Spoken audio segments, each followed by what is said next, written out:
Okay, in this video I'm going to talk a little bit about position time graphs.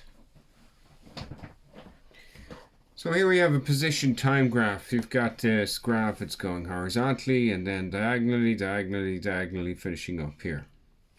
A couple of things to note just before we start is that on the horizontal axis we have what is the independent variable, usually goes here. In this case it's time. Remember, we generally give that letter T for time, and the units I've just said here in this case are seconds, lowercase s there. And X is the variable I've suggested using for position, and M here in meters. So we're talking about position in meters being plotted against time in seconds.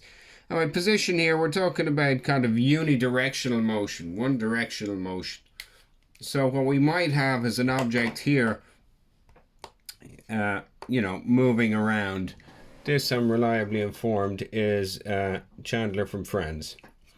So Chandler from Friends here is moving around on some kind of horizontal coordinate system. It's important when we're thinking about, our graph, we're always thinking about what the coordinate system looks like.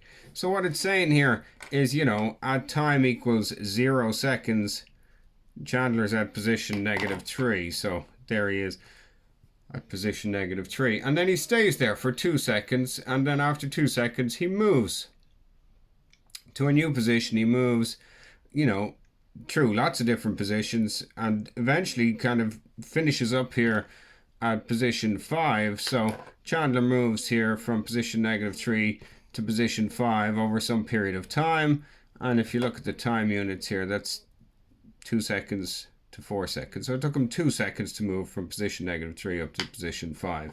He's moving around. That's what it looks like. And then a couple of things to note there. Over that couple of seconds, over the first 2 seconds, he didn't move. So his displacement, his change in position over the first 2 seconds is 0. And then over the next 2 seconds, he moved to position 5. So his displacement here, 5 subtract -3, that's +8. Which in this case, remember, this is a right positive system. So he's moved to the right 8 units. And then he moves from position 5 to -4 over a period of, I think that's 6 seconds. So he moves from position 5 to position -4. And then finally from position -4 up to position 0.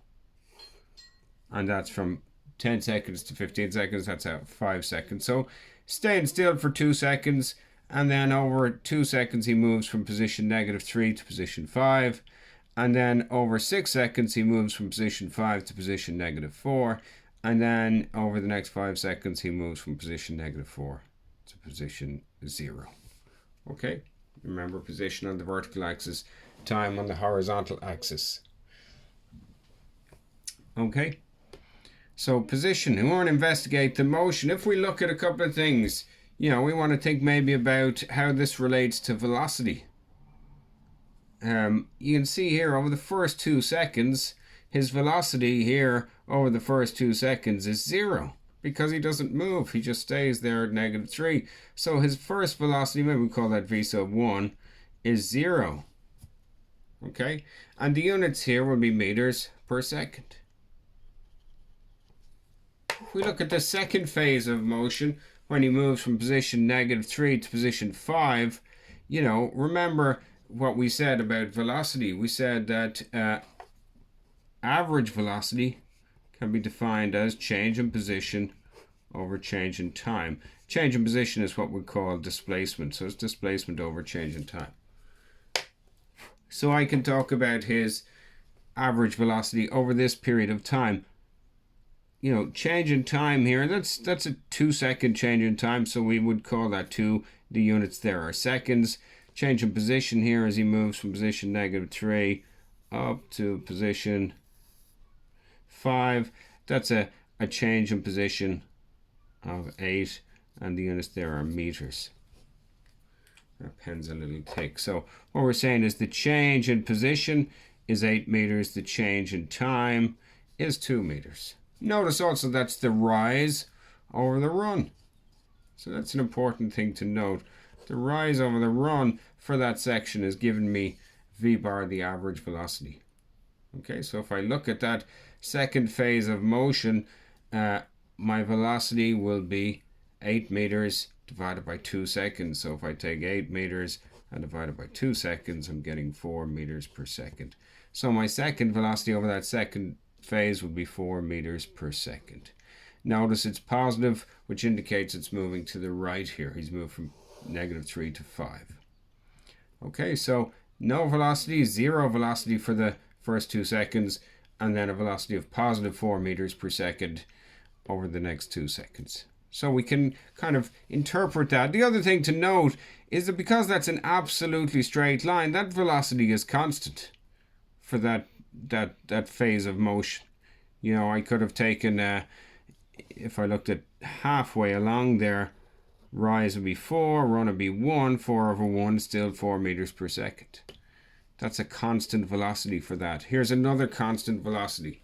You know, we look at this third phase of motion even, and we're going from here, position 5 to position 5 to position -4, and the change in time there from 4 seconds up to 10 seconds. Well, that's a change in time of 6 seconds, and the change in position here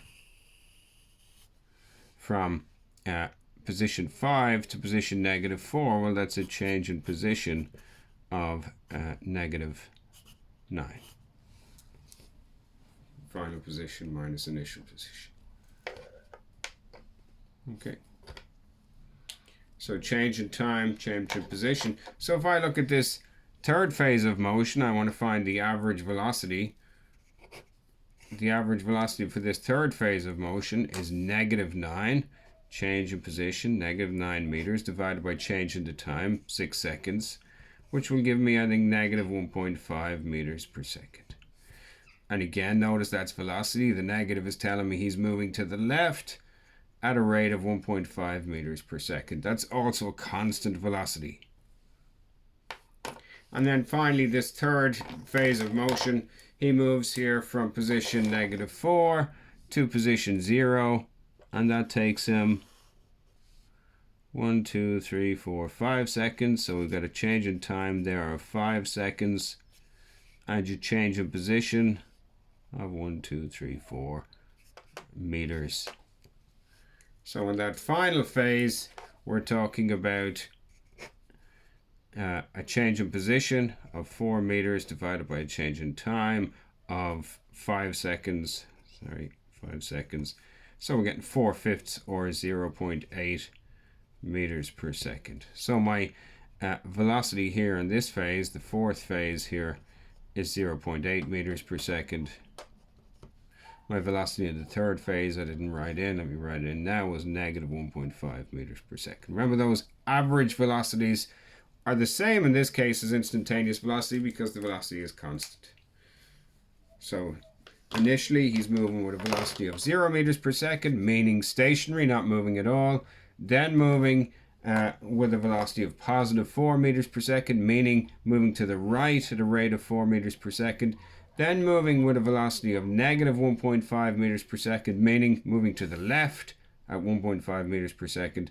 And then moving finally with a velocity of 0.8 meters per second, that's moving to the right at 0.8 meters per second. Okay. Okay. So one last thing. So that's a position versus time graph. You know, we're able to decipher something about average velocity. In this case, all the velocities are constant. So the velocity at any instant is the same as the average velocity. Let's just look at this final, very quick question. The initial and final positions of an object have been graphed here. I just make sure you can see this. We're at position 2 initially at 0 seconds, and then finish up here at position 12 at 6 seconds. It says investigate the motion of the object. Well, it's clearly gone from position 2 to position 12, assuming a right positive system. You know, we're talking about something that started at position 2 and finished at some position 12, and that's a change in position of 10 units. And the units in this case are meters. We know the change in time here is 6 seconds. So we can put in some of this stuff, you know. Let me write this in here. Change in time is 6 seconds. And change in position here I can put in as well. We know that for a fact. Goes from position 2 to position 12. That's a change in position of 10 meters. So I can calculate my average velocity here. V bar, my average velocity. Remember, change in position over change in time. Remember also that change in position is called displacement. So we're talking about displacement divided by change in time, which would be 10 meters divided by 6 seconds, which is, I think, 1 2/3 or 1.6 recurring meters per second. So that's the average velocity of that object, meaning moving to the right, if we're talking about a right positive system, at a rate of 1.6 meters per second. Now in this case, we know it started at position 2, we know it finished at position 12, but we don't know that it didn't give me a straight line. So maybe the object moved, you know, with a constant velocity, you know, something like that. But also, you know, maybe it didn't move like that. Maybe it moved slightly different. Maybe it started at position 2 and went down here a little bit and then went on and did some other interesting stuff along the way. But we do know it finished there. So maybe its velocity some stage was negative. Maybe it was positive. Maybe its velocity was 0 at some stage. You know, positive velocity at 0 here. Negative velocity at 0. Positive velocity changing, you know, moving along here, velocity changing, its velocity is changing, decreases a little bit here, increases again. But we do know that the average velocity is 1.6 meters per second. Notice I'm putting the bar because we can't say that's the instantaneous velocity. If I look at its velocity here is clearly negative. But over here, its velocity is clearly positive. Okay, remember average velocity is given by slope. So this is a negative slope, positive slope, negative velocity, positive velocity. So velocity changing over this 6 seconds. Of course, it doesn't have to, you know, it could have done lots of other things. Maybe it went like this and then kind of stayed still for a bit. And maybe then it went like that. We don't know. We don't know what it did. We do know it started at position 2, it finished at position 12, it took 6 seconds, so its average velocity was 1.6 recurring meters per second. Okay. Make sure you understand that, practice that. Always thinking back to your coordinate system. Position time graphs.